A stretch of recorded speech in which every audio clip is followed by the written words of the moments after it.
Right. First of all, I'd like to thank Ed for his kind words, for allowing me the privilege to be his best man, and for the hip flask.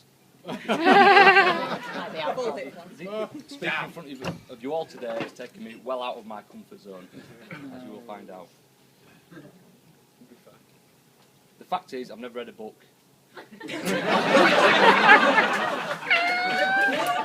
However,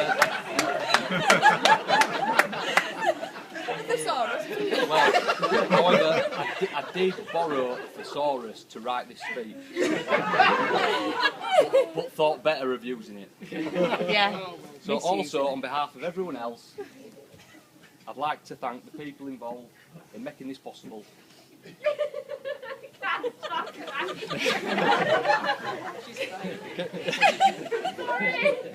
And can I also say how gorgeous Kate looks today? She does. Not to mention the bridesmaids.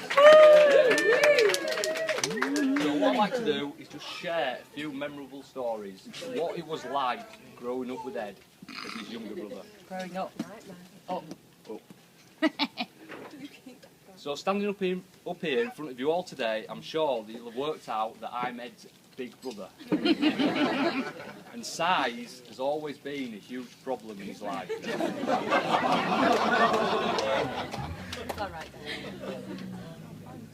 One particular moment that stands out in my mind where his lack of magnitude combined... And he said he didn't use that thesaurus! Combined with his domineering personality, it has caused us to go without talking for a few days. I did use the thesaurus for that bit. We know. So on the day of the school photographs, my mum wanted both of us in the same picture. Probably because it was cheaper. Ed being the older was terrified, but I was really excited as I always looked up to him. Not in the same way that he's always looked up to me. So after lining up in the queue and being given strict instructions from Ed not to even make eye contact, it was our turn to be seated. So we both sat down and posed. I was full of excitement whilst Ed sat there in total discomfort. The photographer said to me, "Put your arm round your little brother." Well, that was it for Ed. As he stormed out, shouting, "I'm the eldest." This was to become a regular experience through our childhood. But he used to turn it into his advantage, and used to send me to the shops to buy his fags and booze.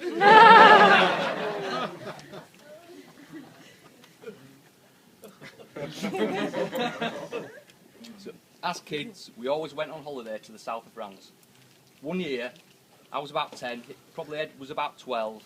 We borrowed a big rubber dinghy from some friends of my grandma, and we went off to the beach. We went with my mum and dad, as my mum sunbathed, and my dad took his usual stroll along the beach to watch the topless women playing bat and ball. We took the boat into the water. So Ed decided to see how far out to sea we could go. Well, as we paddled away from the crowds of people, the people only became smaller. So that's when Ed said, "Oh, I think we've gone far enough, let's go back." I'd been thinking this for about 5 minutes. Dare didn't say anything because he'd labelled me an absolute wimp. We did our best to paddle back, but the current was too strong and we got nowhere. That's when Ed insisted that I went overboard and started kicking my legs behind the boat. I was not too sure about this, but Ed can be bossy at times, as Kate probably well knows. Yeah. He tries. I then asked Ed to take his turn in the water. He replied that and insisted that his strengths lied in steering the boat How convenient. The only reason I believe we're both here today is because we were rescued by the local lifeboat and taken back to shore. So as brothers, we every once in a while we had a fight. Some serious, some where blood was shed, but other, and most of the time, just playful fun. In fact, most nights when we lived at Walker Wood were fight nights. The moment the closing tune of EastEnders or Neighbours came on, we just looked at each other, smiled, and rang the bell for a bout of play fighting. This is where, on the odd occasion, Ed and I would experience the wooden spoon at the hands of my mum. As we were toughening up to this form of punishment, my mum used to become more and more outraged at her inability to keep us under control, and in moments of anger would snap a spoon. Hence the fact our mum kept a healthy stock of wooden spoons. It's strange how age changes your perception of life, and over the years, mine and Ed's bond has become much stronger. Well, I've become much stronger. And Ed knows not to mess with me. In all seriousness, I couldn't ask for a better brother. He lends me money when I need it, and I do him cut price building work. Now you're married, I hope that the Bank of Ed is still open for business. You have to ask the manager. As I'm sure you're after an extension to your new house. So I wish you both the best of luck in the future, and hope that one day you'll give me the title Uncle James. Oh.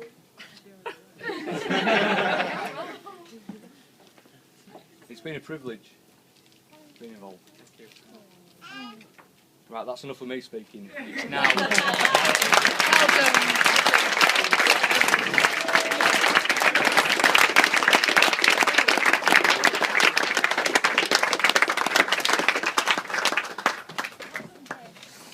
Great speech, Jim. I know it means a lot to you. I know the whole thing did the same as it has me.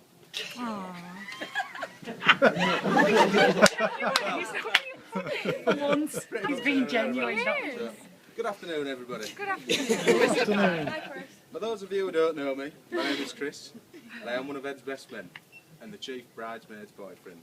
So on the downside, I have to do a speech, but on the upside, I already share a bed with the bridesmaid.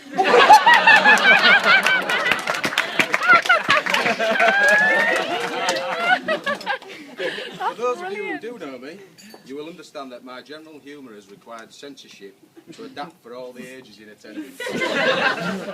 Hopefully I've got it right on the third attempt under the strict guidance of Sarah. So this speech has been adapted and any sexual innuendo has been removed, as I agreed that if there was anything of that nature in the speech, including anything of huge length, I would whip it out immediately. We ain't got that. So it's not going to be whipped out. She'll tell you later.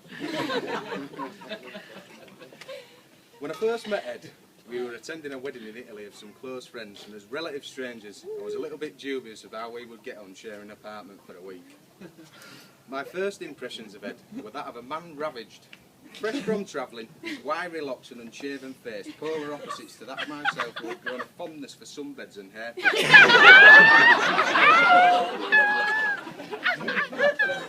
Not confident of anything more than an amicable relationship, we arrived at the airport in tow of the girls and quickly visited the bar. Here is where our common ground was found and the beginnings of a bromance was formed. Now everybody knows Ed likes a drink, and it was something up until that point I had spent a little while practising myself how little I knew. Much of that week away was spent drinking and refreshing our supplies whilst playing a card game mastered by Ed whilst on his travels. I say this because I lost a lot. The game was titled Shithead. I'm not sure this was the official title of the game, but Ed tells me this is the case. In a string of losses that amounted to a run of 10 games, Ed crowned me supremo, she said. Again, I'm not sure this is the official rule, but he seemed happy to bestow it upon me, followed by his high-pitched cackling laughter. At this point, the art of one-upmanship commenced, and the following days were spent taking the mickey and playing pranks on one another.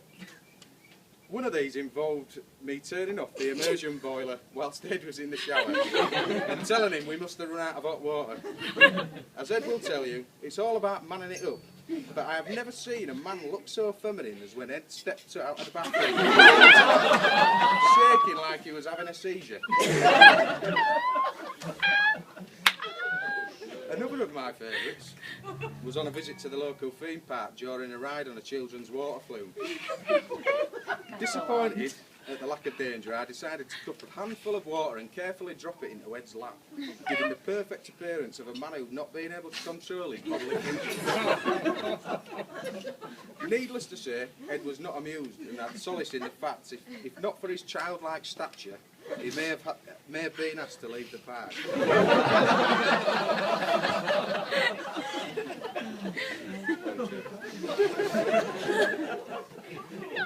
We also made a great team and played tricks on the girls, including a game titled Smelling the Cheese. Ask me about that later. And another called Eat the Horse.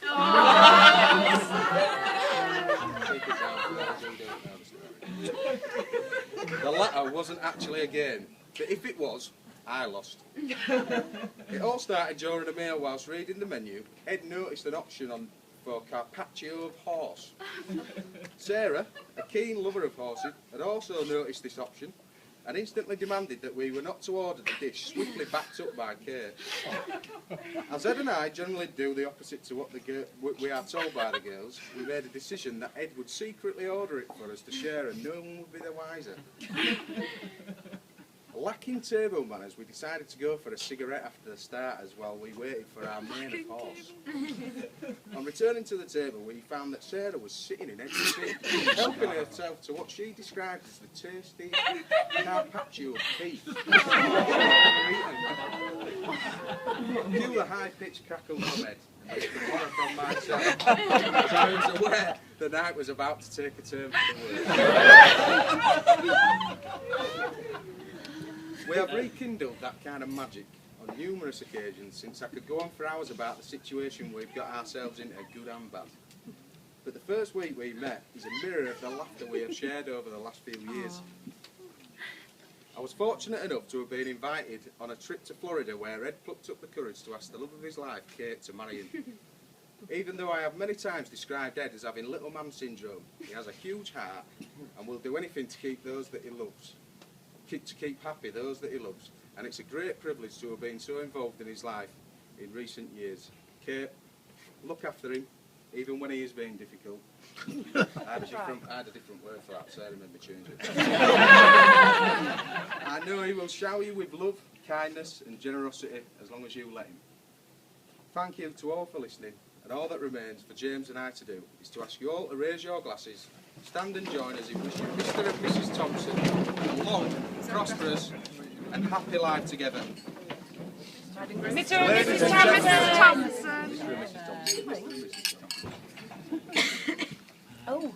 Well, I say that is the last thing for me and Jim to do actually. Obviously you may have all noticed something else going on down there.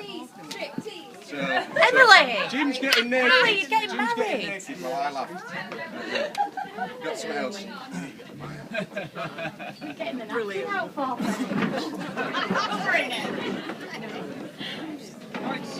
Forgot ourselves.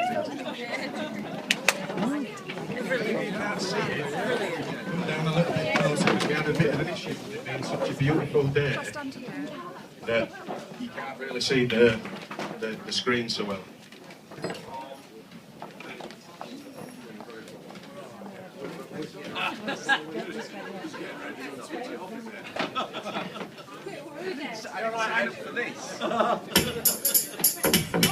Now this is the story all about Ed, skipping out the bits where he was breastfed. So we'd like to take a minute, just sit right there. We'll tell you all about the guy with the dodgy facial hair.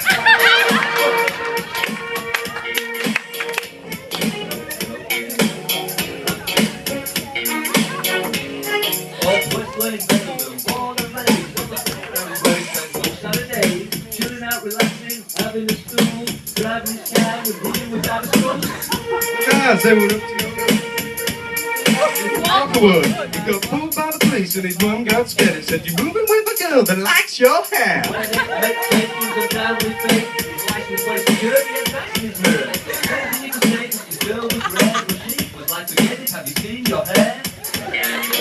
He pulled up to the house about 147 and yelled to his princess, "Welcome to heaven." He left in his kitchen, he was finally there. Now drinking beer in his high chair.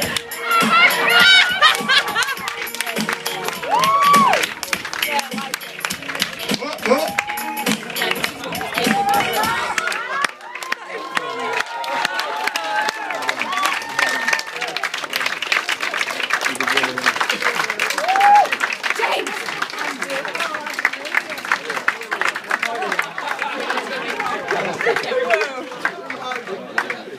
Oh, let's eat.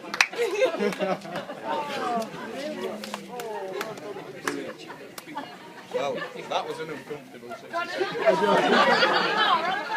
Well done,